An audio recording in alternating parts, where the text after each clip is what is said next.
Hello students, आज हम सीखेंगे हाइब्रिडाइजेशन के बारे में। हाइब्रिडाइजेशन क्या होता है, ये किस तरीके से कैलकुलेट किया जाता है। तो बहुत ही इंपॉर्टेंट टॉपिक है, ध्यान से देखिएगा। आपको कोई भी किसी भी कंपाउंड का, किसी भी चार्ज आयंस का आप हाइब्रिडाइजेशन इजीली कैलकुलेट कर पाएंगे। मैं यहाँ पर आपको एक फार्मूला बताऊंगा, उस फार्मूले के अकॉर्डिंग हम कुछ एग्जांपल्स भी लेंगे, उन एग्जांपल्स के थ्रू हम कैलकुलेट करेंगे और आप किसी भी एटम्स, किसी भी कंपाउंड्स का हाइब्रिडाइजेशन इजीली कैलकुलेट कर पाएंगे। तो जो फार्मूला होगा वो बहुत ही इंपॉर्टेंट है, ध्यान रखें आप। हाइब्रिडाइजेशन, अब आपको हाइब्रिडाइजेशन कैलकुलेट करना है तो क्या होगा, हाइब्रिडाइजेशन इज इक्वल टू 1/2, ठीक है, V plus M minus C plus A। ये फार्मूला होगा और ये फार्मूला वेरी इंपॉर्टेंट है हाइब्रिडाइजेशन के लिए। तो इसमें क्या होगा, हम किस तरीके से इसको अप्लाई करेंगे ये भी हम देखेंगे, ध्यान दें आप बस। क्या होगा, 1/2 V plus M minus C plus A, जहाँ पर V इज इक्वल टू क्या है, वैलेंस इलेक्ट्रॉन्स। क्या है यहाँ पर, valence electrons of central atom. क्या होंगे, सेंट्रल एटम के अंदर कितने वैलेंस इलेक्ट्रॉन्स हैं। M बराबर यहाँ पर क्या है, M is equal to number of monovalent atom, number of monovalent atom, ठीक है। और C यहाँ पर है algebraic sum of cation, algebraic sum of cation. और जो A होगा वो होगा एल्जेब्रिक वैल्यू, या एल्जेब्रिक वैल्यू भी लिख सकते हैं आप इसे, एल्जेब्रिक वैल्यू ऑफ एनायन, है ना, एल्जेब्रिक वैल्यू या सम जो भी लिख रहे हैं आप, तो एल्जेब्रिक वैल्यू ऑफ एनायन। अब देखो यहाँ पर हमें कैलकुलेट करना है। तो जैसे आपके पास सपोज करो यहाँ पर कि 1/2 वैलेंस इलेक्ट्रॉन से आपके पास 5 और मोनोवेलेंट एटम है 3, तो 5 प्लस 3 है ना, हम केटायन और एनायन को अभी 0 मान रहे हैं। तो यहाँ पर 5 प्लस 3 कितना आ रहा, 5 प्लस 3 8, 8/2 कितना आ रहा, 4 आ रहा है।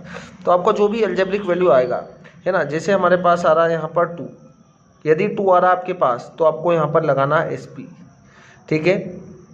3 आ रहा है टोटल वैल्यू तो आपके पास होगा SP2, 4 आ रहा है आपके पास तो SP3 होगा, 5 आ रहा है आपके पास तो SP3D होगा, 6 आ रहा है तो SP3D2 होगा, और 7 आ रहा है तो आपके पास होगा SP3D3।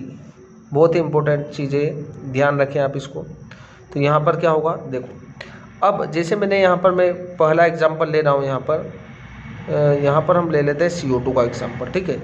CO2 फर्स्ट एग्जांपल है हमारे पास, ठीक है। CO2 बोले तो कार्बन डाइऑक्साइड। यहाँ पर हम फार्मूले को अप्लाई करेंगे, ठीक है। हाइब्रिडाइजेशन इज इक्वल टू 1/2, ठीक है। वैलेंस इलेक्ट्रॉन्स कितना है, सेंट्रल मेटल एटम के, सेंट्रल एटम के पास कार्बन के इलेक्ट्रॉन्स कितने हैं, 4, ठीक है। फिर आपको क्या करना, प्लस मोनोवेलेंट एटम, है ना, M for number of monovalent. क्या यहाँ पर मोनोवेलेंट एटम अटैच है, नहीं, यहाँ पर तो डाइवेलेंट ऑक्सीजन कितने बॉन्ड बनाता है, 2, जिसकी वैलेंसी 1 होती, जो 1 बॉन्ड बनाता है उसे बोलते हैं मोनोवेलेंट एटम। जैसे कि हाइड्रोजन, है ना, फ्लोरीन, ये जो होते हैं ये क्या होते हैं, सिंगल बॉन्ड ही बनाते हैं, क्लोरीन, है ना। तो यहाँ पर क्या होगा, मोनोवेलेंट एटम तो अटैच ही नहीं है, तो आपको यहाँ पर लगाना 0, कितना लगाना, 0 लगाएंगे। फिर आपके पास क्या है, यहाँ पर कोई चार्ज है, एल्जेब्रिक सम या एल्जेब्रिक वैल्यू ऑफ केटायन, कोई केटायन नहीं है यहाँ पर। एल्जेब्रिक वैल्यू ऑफ एनायन, कोई एनायन नहीं, कोई चार्ज नहीं है। केटायन और एनायन तो चार्ज के लिए होगा, वो भी हम देखेंगे यहाँ पर। तो यहाँ पर 4 + 0, ठीक है। C की जगह भी 0 होगा और A की जगह भी 0 होगा, ठीक है। तो 4/2 कितना आएगा हमारे पास, 2, कितना आएगा, 2, और 2 आ रहा है, मतलब कौन सा हाइब्रिडाइजेशन है यहाँ पर, SP, कौन सा होगा, SP होगा। बात समझ में आ गई हमें कि कार्बन का हाइब्रिडाइजेशन जो होगा कार्बन डाइऑक्साइड में वो कितना होगा, SP। दूसरा एग्जाम्पल ले रहा हूँ मैं यहाँ पर, जैसे हम यहाँ पर ले लें NH3 का, किसका, NH3। अभी हम चार्ज, बगैर चार्ज वाले कंपाउंड ले रहे हैं, अभी चार्ज वाले आयंस भी हम लेंगे।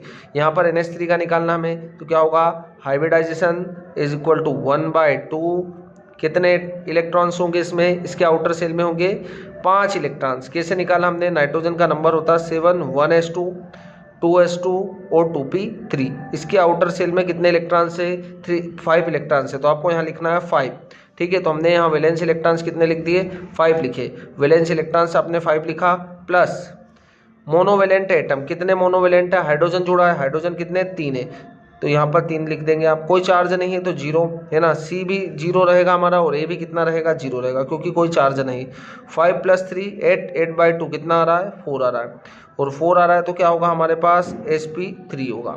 ठीक है, यहाँ पर नाइट्रोजन का हाइब्रिडाइजेशन sp3 है। ठीक है, थर्ड में यहाँ पर ले रहा हूँ, थर्ड यहाँ ले रहे हैं हम PCl5, क्या ले रहे हैं, PCl5। अब यहाँ पर हमें फास्फोरस का निकालना है, तो यहाँ पर क्या होगा, हाइब्रिडाइजेशन इज इक्वल टू 1/2। ठीक है, फास्फोरस के आउटर शेल में 5 इलेक्ट्रॉन्स है। ठीक है, क्लोरीन कितने जुड़े हैं यहाँ पर, है ना, तो अब तो आपको समझ में आ ही रहा होगा कि M की जगह हम क्या रख रहे हैं यहाँ पर, मोनोवेलेंट एटम क्लोरीन, कितने हैं, 5 है। ठीक है, कोई चार्ज नहीं है तो 0 होगा और ये भी 0 होगा, तो यहाँ पर क्या होगा, 5 + 5 10/2, 2 कितना आ रहा हमारे पास, 5 आ रहा, मतलब कितना होगा हमारे पास sp3d, कितना होगा, sp3d। क्लियर है बात हमें, तो ये भी हो जाएगा हमारे पास। अगला एग्जांपल हम एक और ले लेते हैं, H2O का ले लेते हैं। H2O का, तो ऑक्सीजन का हमें यहाँ पर हाइब्रिडाइजेशन कैलकुलेट करना है, तो क्या होगा, हाइब्रिडाइजेशन इज इक्वल टू 1/2, कितने इलेक्ट्रॉन से, ऑक्सीजन के आउटर सेल में 6, प्लस हाइड्रोजन कितने 2 है, कोई चार्ज नहीं तो 0, यहाँ पर भी 0 होगा, है ना। अब हम चार्ज वाले भी लेंगे कुछ कंपाउंड्स, वो भी देख लेंगे आप। 6 + 2 8/2 कितना आ रहा हमारे पास, 4 आ रहा, मतलब क्या होगा, sp3 आ रहा, क्या होगा, sp3 होगा। क्लियर है बात। अब हम कुछ यहाँ पर चार्ज आयन से ले लेते हैं जो हमें अच्छे से समझ में आ जाएंगे। यहाँ पर हम ले लेते हैं SO4-2, कितना ले रहे हैं, SO4-2, इसको हम बोलते हैं सल्फेट। अब देखो हाइब्रिडाइजेशन इज इक्वल टू क्या होगा, 1/2। ठीक है, वैलेंस इलेक्ट्रॉन सल्फर के कितने होंगे, यहाँ पर V की जगह हम क्या लेंगे, सल्फर के वैलेंस इलेक्ट्रॉन, क्योंकि हम यहाँ पर सल्फर का हाइब्रिडाइजेशन कैलकुलेट कर रहे हैं, तो 6 होगा। सल्फर के आउटर सेल में 6 होते हैं। क्या यहाँ पर मोनोवेलेंट एटम अटैच है, नहीं, यहाँ पर ऑक्सीजन है जो कि डाइवेलेंट होता है, और यहाँ पर -2 है, तो आप यहाँ पर क्या लगा देंगे, ठीक है, एल्जेब्रिक वैल्यू ऑफ एनायन, तो यहाँ पर क्या लगा देंगे, प्लस कर देंगे, जितना नेगेटिव चार्ज होगा उतना प्लस कर दो और जितना पॉजिटिव चार्ज हो उतना माइनस कर देंगे हम। ठीक है, तो यहाँ पर क्या होगा, नेगेटिव चार्ज है तो आपको उतने प्लस करना है, तो 6 प्लस कितना हो जाएगा, 2 हो जाएगा, है ना, 6 + 2 हो जाएगा, और 6 + 2 / 2 मतलब 8/2, कितना हो रहा हमारे पास, 4, कितना होगा ये, sp3 होगा। ठीक है, तो यहाँ पर सल्फर का हाइब्रिडाइजेशन sp3 होगा। अगला एक और एग्जांपल लेंगे हम, PO4-3, PO4-3 बोले तो फॉस्फेट। ठीक है, यहाँ पर हाइब्रिडाइजेशन हमें कैलकुलेट करना हो तो क्या होगा, 1/2। फास्फोरस के आउटर सेल में कितने इलेक्ट्रॉन्स है, फास्फोरस के आउटर सेल में 5 इलेक्ट्रॉन्स है। तो ऑक्सीजन डाइवेलेंट एटम है तो आपको ऐड नहीं करना, और -3 है मतलब आपको क्या करना है, +3 करना। 5 + 3/2 कितना आ रहा है, 4, कौन सा हाइब्रिडाइजेशन होगा, sp3 होगा। ठीक है, अगला हम एक और कैलकुलेट करते हैं, यहाँ पर अमोनियम आयन का, NH4+, क्या होगा यहाँ पर, NH4+। अब NH4+ का कैलकुलेट करना तो क्या होगा, यहाँ पर हाइब्रिडाइजेशन इज इक्वल टू क्या होगा, 1/2। नाइट्रोजन के आउटर सेल में कितने इलेक्ट्रॉन्स है, 5, प्लस यहाँ पर हमें क्या करना पड़ेगा, 4 है, हाइड्रोजन 4 है, और यहाँ पर आपने लिखा मोनोवेलेंट एटम, तो मोनोवेलेंट को तो ऐड करना पड़ेगा, तो 5 प्लस कितना होगा, 4। ठीक है, यहाँ पर -C, माइनस क्या करना, C, क्योंकि केटायन है तो हमें क्या करना पड़ेगा, उतना माइनस करना पड़ेगा, चार्ज के साथ प्लस है तो उतने माइनस कर देंगे, माइनस का 1। ठीक है, तो यहाँ पर क्या होगा, 5 + 4 -1 कितना होगा, 5 + 4 9, -1 कितना होगा, 8, 8/2 कितना होगा, 4, और 4 होगा मतलब क्या है, sp3 है। तो इस तरीके से अपन क्या कर सकते हैं, किसी भी कंपाउंड या किसी भी एटम्स के ऊपर किसी भी सेंट्रल एटम का हम क्या कर सकते हैं, हाइब्रिडाइजेशन इजीली कैलकुलेट कर सकते हैं। तो आपको बहुत ही अच्छे तरीके से क्लियर हो चुका होगा।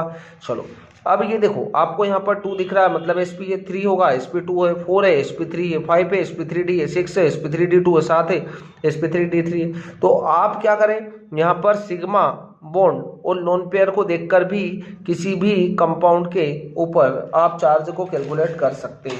मैं यहाँ पर आपको बता सकता हूँ, देखो यहाँ पर हमारे पास एक पेज है, इस पेज के ऊपर हम कैलकुलेट करते हैं। जैसे आपको किसी ने बोला कि CO2 का हमें CO2 का हाइब्रिडाइजेशन हमें कैलकुलेट करना हो, तो आप क्या करें, CO2 का स्ट्रक्चर बना लीजिए, C डबल बॉन्ड हो, कार्बन 4 बॉन्ड बनाता है, 2 ऑक्सीजन जुड़े, है ना। अब आपको दिख रहा है कितने यहाँ पर है, यहाँ पर सिग्मा ही काउंट करना, पाई काउंट नहीं करना, और जब भी डबल बॉन्ड होता है तो 1 सिग्मा होता है, 1 पाई होता है। तो यहाँ पर कितना सिग्मा, 1 सिग्मा, और 1 सिग्मा ये रहा 2 सिग्मा। 2 सिग्मा है मतलब हमारा कितना है 2 आ रहा है मतलब क्या होगा sp होगा। आपने यूं निकाला तो भी sp आ रहा था आपके पास और यूं आ रहा तो भी, तो आप स्ट्रक्चर के बेस पर भी कैलकुलेट कर सकते हैं। जैसे आपको यहाँ पर NH3 का देखना है, नाइट्रोजन यहाँ पर कितने बॉन्ड बनाता है 3 और एक लोन पेयर बचता है, आपको पता है ना। स्ट्रक्चर बनाएंगे तो हम यहाँ पर एक तो लोन पेयर हुआ, एक लोन पेयर हुआ, एक लोन पेयर और 3 क्या हमारे पास बॉन्ड पेयर है, 3 क्या है हमारे पास बॉन्ड पेयर। टोटल कितना आ रहा है 4 आ रहा, 4 आ रहा मतलब क्या आ रहा है हमारे पास sp3 आ रहा है। यहाँ पर देखिए आपको 4 मतलब sp3 और हमने यहाँ पर निकाला तो भी कितना आ रहा था हमारा sp3 आ रहा था।